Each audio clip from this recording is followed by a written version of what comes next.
Good morning మిత్రమా మిత్రులందరికీ. చూస్తే మనకు సిక్స్త్ క్లాస్‌లో సామ్రాజ్యాలు, గణతంత్రాల ఆవిర్భావం అనేటటువంటి ఒక పాఠంలో మనకు సామ్రాజ్యాలు ఎలా ఆవిర్భవించాయి, అదేవిధంగా అందులో మనకు మొట్టమొదట తెగలు, తెగల నుంచి జనపదాలు, జనపదాల నుంచి మహాజనపదాలు, మహాజనపదాల గురించి అందులో మనకు మగధ అనేది గొప్ప సామ్రాజ్యంగా అవతరించడానికి గల కారణాలను ఇచ్చాడు. అదేవిధంగా దీన్ని ఈ లెసన్‌ను పట్టుకొని ముందుకు వెళ్తే మనకు మగధ అనే మహాజనపదం ఎందుకు బలమైన సామ్రాజ్యంగా ఎదగగలిగింది అనేటటువంటి విషయానికి కూడా కారణాలు ఇచ్చాడు మిత్రమా.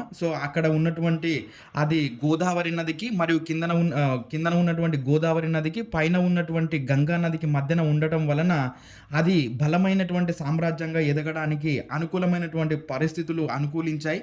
ఆ కారణాల వలన మగధ నుంచే మనం చరిత్రను ప్రారంభిస్తాం.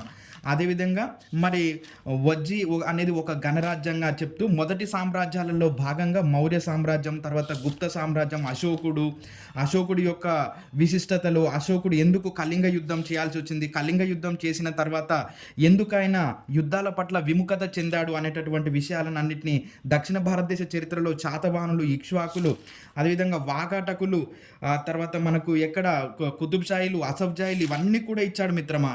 ఇక్ష్వాకులు, కుషానులు ఇవన్నీ కూడా ఎక్కడ సిక్స్త్ క్లాస్ టెక్స్ట్ బుక్, ఇది 6వ తరగతి టెక్స్ట్ బుక్లో ఉంది. గుప్తులు ఇవంతా కూడా నేను దీన్ని పట్టుకొని ఎక్కడికి డిగ్రీ స్థాయి, ఇంటర్ నుంచి డిగ్రీ వరకు వెళ్ళాను మిత్రమా. అలా వెళ్తే నాకు డిగ్రీ ఫస్ట్ ఇయర్లో మనకు భారతదేశ చరిత్ర సంస్కృతి అనేటటువంటి విషయాన్ని ఇచ్చాడు. అక్కడ నేను ఆ టెక్స్ట్ బుక్ ఆధారంగా చేసుకొని ఈ హిస్టరీని ఎక్కడి నుంచి ప్రారంభించాలి, మా మిత్రులకు ఎక్కడి నుంచి ప్రారంభించాలి, ఎక్కడి దాకా వెళ్ళాలనేటటువంటి విషయాన్ని చెప్పాలనేటటువంటి కోణంతో ఆ డిగ్రీ పుస్తకాన్ని మొత్తం కూడా స్టార్టింగ్ నుండి ఎండింగ్ వరకు మిత్రమా, ఈ బుక్ను స్టార్టింగ్ నుండి ఎండింగ్ వరకు మొత్తం కూడా ఇక్కడ రాయడం జరిగింది. అంటే మనకు ఎక్కడ మూలం ఉంది అనేటటువంటి విషయాన్ని తీసుకొని మనం ముందుకు వెళ్తే చూసే మిత్రమా, అసలు చరిత్ర అంటే ఏంటో చూద్దాం. గతించినటువంటి విషయాలను ఆధారాలతో నిరూపించేదే చరిత్ర. అంటే గతించిపోయిన విషయాలను ఆధారాలతో నిరూపించేదే చరిత్ర. మనం చెప్తా ఉంటాం, మా తాతగారు అప్పట్లో పచ్చిపేడను తన్నితే 16 ముక్కల ఏది అని. పచ్చిపేడను అది అంటే ఏంటి, నువ్వు అది వాస్తవమా కాదా అనేటటువంటి విషయాన్ని నువ్వు ఆధారాలతోటి నిరూపిస్తేనే దానికి అర్థం ఉంటుంది, అది చరిత్ర అవుతుంది. ఆధారాలు లేకపోతే దానికి అది చరిత్ర కాదు. కంపల్సరీ చరిత్ర అంటే దానికి ఆధారాలు ఉండాలి. ఇప్పుడు మనకు పురావస్తు ఆధారాలని, సాహిత్య ఆధారాలని, మత గ్రంథాలని, లౌకిక గ్రంథాలని, అలౌకిక గ్రంథాలని, అదేవిధంగా మనకు విదేశీ దండయాత్రలు, ఇవన్నీ కూడా యుద్ధాలు, ఇవన్నీ కూడా ఏంటి అని అంటే ఆధారాలతో నిరూపించబడుతుంది. కాబట్టే మనము చరిత్రకు కొన్ని ఆధారాలను చూసుకొని ముందుకు వెళ్తా ఉన్నాం. మరి చరిత్ర యొక్క పితామహుడు ఎరిడోటస్. మరి చరిత్రను ఎలా విడదీస్తాము అని అంటే, చరిత్రను మొట్టమొదట పాతరాతి యుగము, మధ్యరాతి యుగము, ఆధునిక రాతి యుగము, రాగి శిలా యుగంగా విడదీస్తాం. ఈ పాతరాతి యుగాన్నే మళ్ళీ దిగువ పాతరాతి యుగము, మధ్య పాతరాతి యుగము, ఎగువ పాతరాతి యుగంగా విడదీస్తాం. మరి ఈ విధంగా చరిత్రలో మొదటి అంశాన్ని మనం ఇలా చదువుతాం: పాతరాతి యుగము, మధ్యరాతి యుగము, ఆధునిక రాతి యుగము, రాగి శిలా యుగం అనేటటువంటి విధంగా చదువుతాం. తర్వాత అంటే ప్రాచీన శిలాయుగం తర్వాత మనకు వచ్చింది సింధులోయ నాగరికత. ఈ సింధులోయ నాగరికతను మనం ఎలా ఇచ్చాడు అని అంటే 3 రకాలుగా ఇచ్చాడు దీనిని. ఆ తొలి హరప్పా దశ క్రీస్తు పూర్వం 3000 నుంచి 2600. అదేవిధంగా రెండవ దశలో పరిణతి చెందిన హరప్పా దశ క్రీస్తు పూర్వం 2600 నుంచి 1900 వరకు. అదేవిధంగా మలి హరప్పా దశ క్రీస్తు పూర్వం 1900 నుంచి 1700గా ఇచ్చాడు.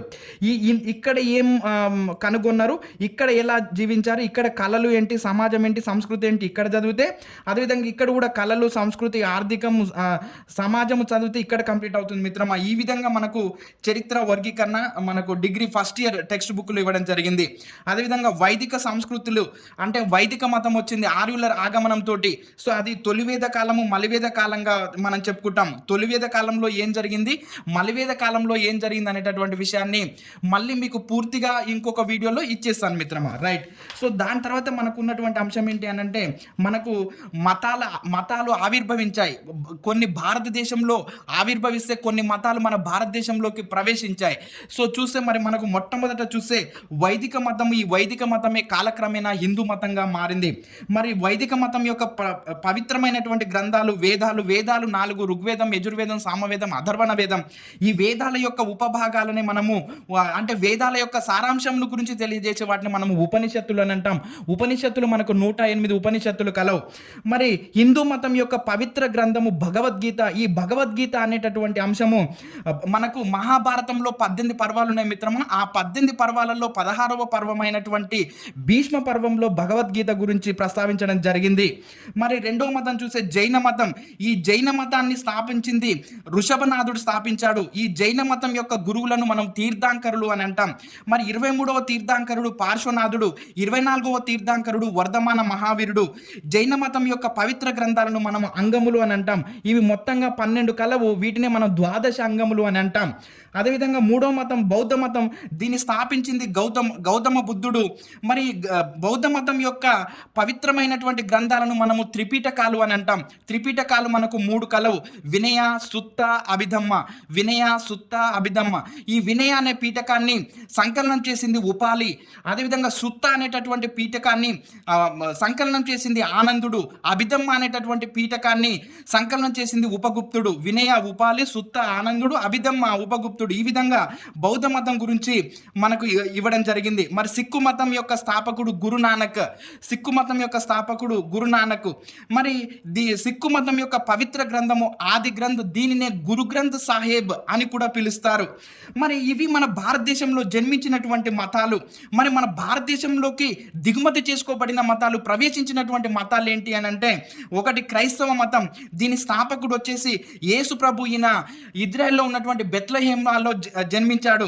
మరి క్రైస్తవుల యొక్క పవిత్ర గ్రంథం బైబిల్. అదేవిధంగా ఇస్లాం మతం యొక్క స్థాపకుడు మహమ్మద్ ప్రవక్త. ఈ మహమ్మద్ ప్రవక్త ఎక్కడ ఈ మహమ్మద్ ప్రవక్త జన్మస్థలం వచ్చేసి మక్కా. అది ప్రజెంట్గా మనకు సౌదీ అరేబియాలో ఉంది. ముస్లింల యొక్క పవిత్ర గ్రంథం ఖురాన్. అదేవిధంగా మూడో మతంగా మనకు పారసీ మతం. దీన్ని మనం జొరాస్ట్రియన్ మతం అని కూడా అంటాం. దీని స్థాపకుడు జరాతృష్ణుడు. దీని యొక్క పవిత్ర గ్రంథం జందా అవెస్తా. అంటే ఈ విధంగా మన భారతదేశంలో జన్మించిన మతాలైతే ఇవి, భారతదేశంలోకి ప్రవేశించిన మతాలైతే ఇవి. మరి భారతదేశంలో జన్మించినటువంటి మతాలు వైదిక మతము, అదే కాలక్రమైన హిందూ మతం యొక్క పవిత్ర గ్రంథం భగవద్గీత. జైన మతం యొక్క పవిత్ర గ్రంథాలు అంగములు. అదేవిధంగా బౌద్ధ మతాన్ని స్థాపించింది గౌతమ బుద్ధుడు. బౌద్ధ మతం యొక్క పవిత్ర గ్రంథాలు త్రిపిటకాలని. సిక్కు మతం యొక్క స్థాపకుడు గురునానక్ అని. దీని యొక్క పవిత్ర గ్రంథము ఆది గ్రంథ్. దీన్ని గురు గ్రంథ్ సాహిబ్ అని. ఇవి మనకు భారతదేశంలో జన్మించినటువంటి మతాలు. మరి భారతదేశంలోకి ప్రవేశించినటువంటి మతాలు క్రైస్తవ మతం, ఇస్లాం మతం, పారసీ మతం. ఇది మతాల ఆవిర్భావం జరిగింది మిత్రమా. దాని తర్వాత ఏం జరిగిందనంటే, కొన్ని అభిప్రాయ భేదాలు వచ్చి కొన్ని తెగలుగా విడిపోవడం ప్రారంభమైంది. అంటే పశువుల గడ్డి మేత కోసము, పశువుల గడ్డి కోసము, తర్వాత నీటి కోసము వాళ్ళ మధ్యన కొన్ని అభిప్రాయ భేదాలు వచ్చి విడిపోవడం జరిగింది. అందులో భాగంగా చూస్తే అట్లా తెగల నుంచి జనపదాలు ఏర్పడ్డాయి. జనపదాలు అని అంటే గ్రామాలు. అదేవిధంగా జనపదాల నుండే కొన్ని మహాజనపదాలు ఏర్పడ్డాయి. మనకు 16 మహాజనపదాలు కలవు. వీటినే మనము షోడశ మహాజనపదాలని కూడా అంటాం. మరి షోడశ మహాజనపదాలలో మనకు 16 ఇచ్చాడు మిత్రమా. ఇది నేను ఒక వీడియోలో కంప్లీట్గా వివరించాను మిత్రమా. ఇందులో నుండి ఖచ్చితంగా ఒక మార్క్ వచ్చేటటువంటి అంశం మిత్రమా ఈ మహాజనపదాలు. రైట్. సో చూస్తే మరి K4 M3 A3 V2 GPS ఈ కోడ్ గుర్తు పెట్టుకుంటే మనకు 16 మహాజనపదాలు వచ్చినట్టే. K4 కురు, కోసల, కాశీ, కాంబోజా, మత్స, మగధ, మలయ, అంగ, అస్మక, అవంతి, వత్స, వజ్జి, గాంధార, పాంచాల, సురసేన, చేది. అంటే ఇక్కడ K4లో కురు, కోసల, కాశీ, కాంబోజా, మత్స, మగధ, మలయ, అంగ, అస్మక, అవంతి, వత్స, వజ్జి, గాంధార, పాంచాల, సురసేన, చేది. ఇవి 16 మహాజనపదాలు. ఈ 16 మహాజనపదాలలో బలమైనటువంటి మహాజనపదంగా మనకు మగధ సామ్రాజ్యం ఆవిర్భవించింది. ఈ మగధను మనకు తెలిసినటువంటి అంశం ఏంటంటే మిత్రమా, మగధను మొట్టమొదట పరిపాలించినటువంటి రాజవంశం వచ్చేసి హర్యాంక వంశమే. కానీ మనకు డిగ్రీ టెక్స్ట్ బుక్లో మహాభారతం మరియు పురాణాల ప్రకారము మగధ సామ్రాజ్యాన్ని హర్యాంక వంశం కంటే ముందుగా బృహద్రథ వంశానికి చెందినటువంటి జరాసంధుడు పరిపాలించాడని ఇచ్చాడు. కాబట్టి ఇది గుర్తుపెట్టుకోవడానికి ప్రయత్నం చేయండి మిత్రమా. తర్వాత మరి మనకు మగధ సామ్రాజ్యాన్ని బయటికి తీసుకుంటే మొట్టమొదటి దీనిని పరిపాలించినటువంటి వంశంగా హర్యాంక వంశాన్ని తీసుకుంటాం. హర్యాంక వంశ స్థాపకుడు బింబిసారుడు, అతని కొడుకే అజాత శత్రువు. హర్యాంక వంశంలో ప్రముఖమైనటువంటి వాళ్ళు బింబిసారుడు మరియు అజాత శత్రువు. హర్యాంక వంశం తర్వాత వచ్చినటువంటి వంశము శిశునాగ వంశము. శిశునాగ వంశ స్థాపకుడు శిశునాగుడు కాలాశోకుడు. మరి శిశునాగ వంశం తర్వాత వచ్చినటువంటిది నందవంశము. నందవంశ స్థాపకుడు మహాపద్మనందుడు. మహాపద్మనందుడికి 8 మంది కుమారులు. ఇందులో చివరివాడు ధననందుడు. మరి ఈ నందవంశం తర్వాత వచ్చిందే మనకు మౌర్య వంశం. సో మరి మౌర్య వంశం చూస్తే మౌర్య వంశాన్ని స్థాపకుడు వచ్చేసి చంద్రగుప్త మౌర్యుడు. మరి ఇందులో ఉన్నటువంటి రాజులు చూస్తే చంద్రగుప్త మౌర్యుడు, తర్వాత బిందుసారుడు, అశోకుడు, దశరథుడు, సంప్రతి, శాలిశుక, దేవధర్మన్, శతధన్వన్, బృహద్రథుడు అనేటటువంటి రాజులు మౌర్య వంశానికి చెంది ఉన్నారు. మౌర్య వంశ స్థాపకుడు మనకు చంద్రగుప్త మౌర్యుడు. ఇందులో గొప్పవాడు అశోకుడు. మరి మౌర్య వంశం తర్వాత మనకు వచ్చింది శుంగవంశం. శుంగవంశ స్థాపకుడు పుష్యమిత్ర శుంగుడు. మరి ఈ శుంగవంశంలో ఉన్నటువంటి రాజులను చూస్తే పుష్యమిత్ర శుంగుడు, అగ్నిమిత్ర, సుజ్యేష్ఠ, వసుమిత్ర, వజ్రామిత్ర, భాగవత, దేవభూతి. ఈ దేవభూతి యొక్క మంత్రి వసుదేవుడు. ఈ దేవభూతిని అంతమొందించి కాన్వ వంశాన్ని స్థాపించిన వాడే వసుదేవుడు. మరి శుంగవంశం తర్వాత వచ్చింది మనకు కాన్వ వంశం. ఈ కాన్వ వంశంలో వసుదేవుడు, భూమిమిత్ర, నారాయణ సుశర్మ అనేటటువంటి రాజులు కలరు.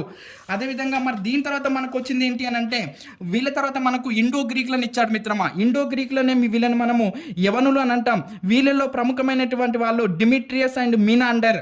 మరి ఇండో గ్రీకుల తర్వాత వచ్చినటువంటి వాళ్ళు శకులు. శకులలో ప్రముఖమైనటువంటి వాళ్ళు మావోస్, రుద్రధామనుడు అనేటటువంటి ప్రముఖులు శకుల వంశంలో కలరు.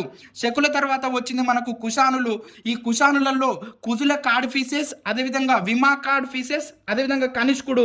ఈ కనిష్కుడు మన భారతదేశంలో ఎప్పుడైతే పట్టాభిషేకాన్ని చేసుకున్నాడో అప్పటి నుండే మనము భారతదేశం యొక్క శకయుగము ప్రారంభమైందిగా పేర్కొంటాము. అంటే ఇక్కడ భారతదేశంలో క్రీస్తు శకం అనేది క్రీస్తు పుట్టినటువంటి సంవత్సరానికి 78 సంవత్సరాల తర్వాత ఉంటుంది మిత్రమా. ఈ క్రీస్తు శకము క్రీస్తు పూర్వాన్ని ఎలా లెక్కించాలి, క్రీస్తు పూర్వం ఎప్పటి నుంచి ప్రారంభమైంది, క్రీస్తు శకం ఎప్పటి నుండి ప్రారంభమైంది అనేటటువంటి విషయాన్ని నేను మీకు ఒక వీడియోలో ఖచ్చితంగా అందిస్తాను మిత్రమా. క్రీస్తు పూర్వాన్ని ఎలా లెక్కించాలి, క్రీస్తు శకాన్ని ఎలా లెక్కించాలి, క్రీస్తు పూర్వం ఎప్పటి నుంచి తీసుకుంటాం, క్రీస్తు శకం ఎప్పటి నుండి ప్రారంభమైంది అసలు. అంటే మరి క్రీస్తు శకం ప్రారంభం కావాలంటే మరి ఏంటి, క్రీస్తు మొత్తంగా మనుషులు లేకుండా భూమి మీద జీరో అయ్యిందా అనేటటువంటి విషయాన్ని, జీరో ఎందుకు తీసుకోవద్దు అనేటటువంటి విషయాన్ని మీకు మరొక వీడియోలో ఖచ్చితంగా అందిస్తాను మిత్రమా. మనకు క్రీస్తు పూర్వం క్రీస్తు శకం మధ్య తేడా తెలిస్తేనే ఆ విషయాలన్నింటినీ కూడా మనం అర్థం చేసుకోగలుగుతాం. సో మరి ఎప్పుడైతే మనకు క్రీస్తు శకం 78వ సంవత్సరంలో ఈ కుషానుల వంశానికి చెందినటువంటి కనిష్కుడు పట్టాభిషేకం పొందాడో అప్పటి నుండి భారతదేశం యొక్క శకయుగము ప్రారంభమైంది. ఇది మనకు క్రీస్తు శకానికి 78 సంవత్సరాల తర్వాత ఉంటుంది. ఇది మనకు 6th క్లాస్ టెక్స్ట్ బుక్లో ఇచ్చాడు చూడండి మిత్రమా. అదేవిధంగా మరి కుషాన్ల తర్వాత మనకు గుప్తులు తీసుకుంటాం. ఈ గుప్త సామ్రాజ్యంలో మరి ఈ గుప్త సామ్రాజ్యాన్ని స్థాపించింది శ్రీగుప్తుడు. ఇందులో ఉన్నటువంటి రాజులను చూస్తే శ్రీగుప్తుడు, మొదటి చంద్రగుప్తుడు, సముద్రగుప్తుడు, రెండవ చంద్రగుప్తుడు, ఇతన్ని మనం విక్రమాదిత్యుడిగా పేర్కొంటాం.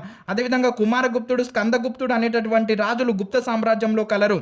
మరి తర్వాత గుప్తుల తర్వాత వచ్చింది మనకు పుష్యభూతి వంశం. పుష్యభూతి వంశంలో హర్షవర్ధనుడు, నరవర్ధనుడు, రాజ్యవర్ధనుడు, ఆదిత్యవర్ధనుడు, ప్రభాకర వర్ధనుడు అనేటటువంటి రాజులు పుష్యభూతి వంశంలో కలరు. అదేవిధంగా మరి మనకు ఎప్పుడైతే పుష్యభూతి వంశము తర్వాత మనకు ప్రాంతీయ రాజ్యాల ఆవిర్భావం జరిగింది. ఎప్పటి నుండి 6వ శతాబ్దం నుంచి దాదాపుగా 12వ శతాబ్దం వరకు ఈ సామంత రాజులుగా ఉన్నటువంటి వాళ్ళంతా కూడా తమ స్వతంత్రాన్ని ప్రకటించుకొని వాళ్ళు రాజులుగా సామ్రాజ్యాలను ఏర్పాటు చేసుకోవడం జరిగింది. అందులో చూసే మనకు దాదాపుగా 32 రాజవంశాలు ఆవిర్భవించాయి మిత్రమా. కానీ అందులో కొన్ని ప్రముఖమైనటువంటి పేర్లను ఇవ్వడం జరిగింది. అందులో చూస్తే చౌహానులు, పరమారులు, గూర్జర ప్రతిహారులు, తోమరులు, చాళుక్యులు, చండేలులు, గహద్వలులు అనేటటువంటి ప్రాంతీయ రాజులను ఇవ్వడం జరిగింది. చౌహానులు, పరమారులు, గుర్జర ప్రతిహారులు, తోమరులు, చాళుక్యులు, చండేలులు, గహద్వలులు అనేటటువంటి ఈ ప్రాంతీయ రాజుల గురించి ఇవ్వడం జరిగింది. దీని తర్వాత మనకు వచ్చినటువంటి వాళ్ళే ఢిల్లీ సుల్తాన్లు. ఢిల్లీ సుల్తాన్లు అనగా మనకు 5 సుల్తానేటు రాజవంశాలను కలిపి మనము ఢిల్లీ సుల్తాన్లుగా పేర్కొంటాం. ఇక్కడ చూడండి మిత్రమా, బానిస వంశం, ఖిల్జీ వంశం, తుగ్లక్ వంశం, సయ్యద్ వంశం, లోడి వంశం, ఈ 5 రాజవంశాలను కలిపి మనము ఢిల్లీ సుల్తాన్లుగా పేర్కొంటాం. మరి బానిస వంశం ఎక్కడి నుండి అని అంటే 1206 నుంచి 1290 వరకు వీళ్ళు బానిస వంశం పరిపాలించింది ఢిల్లీని. మరి ఇక్కడ చూసే వీళ్ళు బానిస వంశ స్థాపకుడు కుతుబుద్దీన్ ఐబక్. అదేవిధంగా మరి బానిస వంశంలో ప్రముఖమైనటువంటి వారు కుతుబుద్దీన్ ఐబక్, షంసుద్దీన్ ఇల్టుట్మిష్, రజియా సుల్తానా, గయాజుద్దీన్ బాల్బన్ అనేటటువంటి ప్రముఖులు బానిస వంశంలో కలరు. మరి అదేవిధంగా ఖిల్జీ వంశం చూస్తే 1290 నుంచి 1320 వరకు ఖిల్జీ వంశం పరిపాలించింది. ఈ ఖిల్జీ వంశంలో ప్రముఖమైనటువంటి వాళ్ళు జలాలుద్దీన్ ఖిల్జీ. మిగిలిన అన్నిటిని కూడా మరొక వీడియోలో ఇస్తాను మిత్రమా, నో ప్రాబ్లం.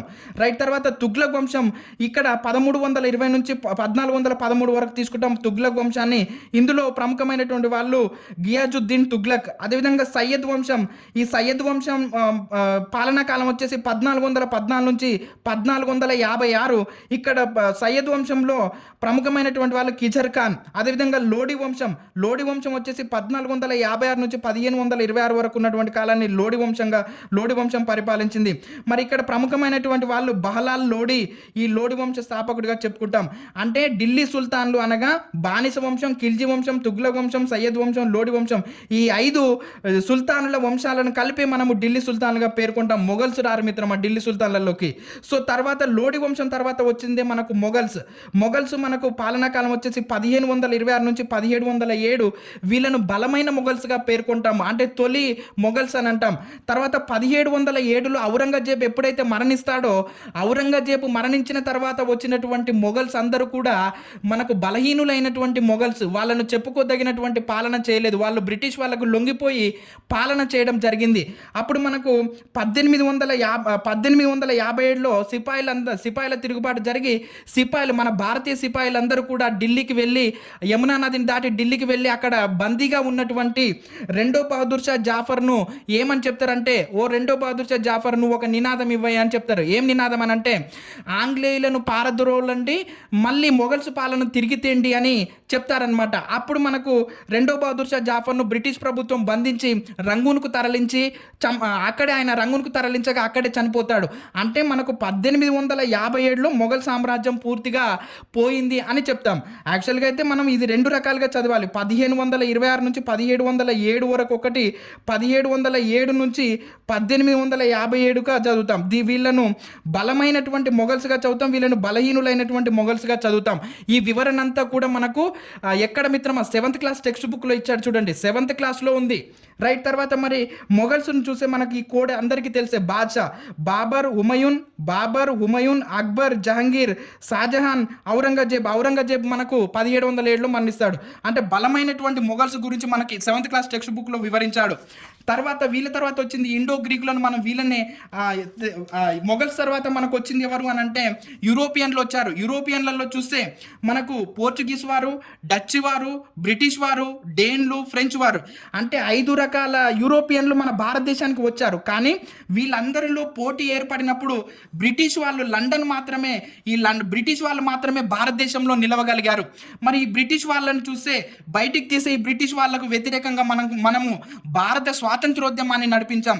భారత స్వాతంత్రోద్యమాన్ని మనం 3 దశలుగా విడదీస్తాం. 1885 నుంచి 1905 వరకు మితవాద యుగం అని, 1905 నుంచి 1920 వరకు అతివాద యుగం అని, 1920 నుంచి 1947 వరకు ఉన్నటువంటి కాలాన్ని గాంధీ యుగం అని అంటాం. మితవాద యుగం నాయకుడు ఎవరు? గోపాలకృష్ణ గోఖలే. అదేవిధంగా అతివాద నాయకులు లాలా లజపతి రాయ్, బాలగంగాధర్ తిలక్, బిపిన్ చంద్రపాల్. అదేవిధంగా మరి గాంధీ దశకు వచ్చేసి గాంధీ నాయకత్వం వహించాడు. ఈ విధంగా అంటే మనకు ఒక్కసారి గమనించడానికి ప్రయత్నం చేయండి మిత్రమా. ఎక్కడి నుండి చరిత్ర ఆవిర్భావం నుండి మొదలు పెడితే, చరిత్ర స్టార్టింగ్ నుండి మొదలు పెడితే మనం చరిత్ర ఎండింగ్ వరకు ఈ లింకును పట్టుకొని వెళ్ళగలిగితే మిత్రమా మనకు చరిత్ర అర్థమవుతుంది. మేజర్గా అకాడమిక్ టెక్స్ట్ బుక్లు చదవండి మిత్రమా. అంటే నేను చెప్పదలుచుకున్నది ఏంటి అని అంటే, మనము inter first year, second year, అదేవిధంగా degree first year, second year చూడండి. చరిత్ర పూర్వయుగం నుంచి 1526 డిగ్రీ ఫస్ట్ ఇయర్లో పెట్టాడు. 1526 నుంచి 1964 వరకు డిగ్రీ సెకండ్ ఇయర్లో ఇచ్చాడు. థర్డ్ ఇయర్లో వచ్చేసి తెలంగాణ చరిత్ర, సంస్కృతి, ఉద్యమ చరిత్ర మొత్తం కూడా థర్డ్ ఇయర్లో పెట్టాడు, ఫైనల్ ఇయర్లో. మరి డిగ్రీ అదేవిధంగా మనకు ఇంటర్ ఫస్ట్ ఇయర్లో అయితేనేమో భారతదేశ చరిత్ర పెట్టాడు. ఇంటర్ సెకండ్ ఇయర్లో అయితేనేమో దక్షిణ భారతదేశ చరిత్ర పెట్టాడు. దక్షిణ భారతదేశ చరిత్ర అనేది మరొక వీడియోలో ఇస్తాను మిత్రమా. అది ఏంటి, మనం శాతవాహనులు, ఇక్ష్వాకులు, తర్వాత వాకాటకులు, విష్ణుకుండీనులు, కుతుబ్షాయిలు, అసబ్జాయిలు, మనకు తెలంగాణ, ప్రత్యేక తెలంగాణ వరకు మరొక వీడియోలో వస్తుంది మిత్రమా. ఈ విధంగా మనము టెక్స్ట్ బుక్లను కంప్లీట్ చేయండి మిత్రమా. టెక్స్ట్ బుక్లను చదివితే మనకు విషయం మీద అవగాహన వస్తుంది, ప్రతి అంశం మీద అవగాహన వస్తుంది. అకాడమిక్ టెక్స్ట్ బుక్లను పూర్తి చేయడానికి ప్రయత్నం చేయండి మిత్రమా. మీరు ఏదైనా చదవండి, సెకండరీ మీరు ఎంచుకున్నటువంటి మార్గంలోకి టెక్స్ట్ బుక్లను తీసుకురండి మిత్రమా. అది మీరు ఏ ఎగ్జామ్ అయినా ప్రిపేర్ అవ్వండి, టెక్స్ట్ బుక్లను చదవడానికి ప్రయత్నం చేయండి. ఓకే మిత్రమా. మరి మన వీడియోను ఖచ్చితంగా లైక్ చేయడం మాత్రం మర్చిపోకండి మిత్రమా. వీడియోను చూస్తున్నారు కానీ ఒక్క వేలుతో ఇలా లైక్ చేయడానికి వెనక ఆడుతూ ఉన్నారు మిత్రమా. ఇంత కంటెంట్ ఒక్కసారి మీరు విని మన వీడియోను ఖచ్చితంగా లైక్ చేయడానికి ప్రయత్నం చేయండి మిత్రమా.